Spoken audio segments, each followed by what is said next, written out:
Shu pochta mavzusiga qaytamiz. Koreyadagilarga tavsiya bermoqchi edim. Hech qachon ana bunaqa muzlatilgan narsalarni iloji bo'lsa onlayn sotib olmanglar. Mana manti chaqirgandim. Ahvolni ko'rib turibsizlar. Yopishib bir-biriga juda ham yomon ahvolda kelgan.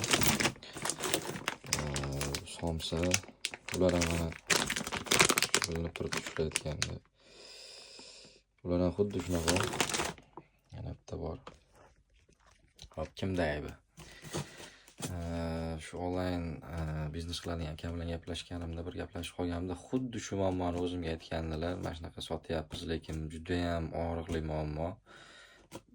Ishlab chiqaruvchi bularga olib kelib beradi. Bular ham xuddi zo'r shu ishlab chiqarilgandek qilib pochta qilib yuborishadi, lekin bu yetib kelguncha mana shunaqa har xil joyda bo'ladi-yu, har xil odam olib keladi. Yetib kelguncha erib, mana shunaqa yopishib qolib bir-biriga ishqilib sifatini yo'qotadi. Mana iste'molchilarni birinchi o'rinda ayblaydigani shu onlayn sotayotganlar bo'ladi. Yo unaqa emas, ularni ayblamoqchi emasman. Ishlab chiqaruvchilarni ayblamoqchi emasman.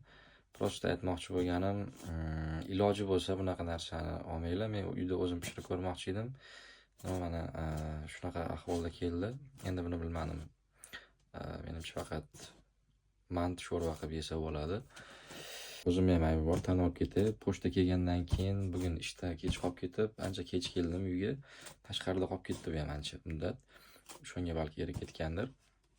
Sizlarga maslahat, iloji bo'lsa olmasdan o'zlaring o'sha o'zbek oshxonalariga borib yeylar iloji bo'lsa.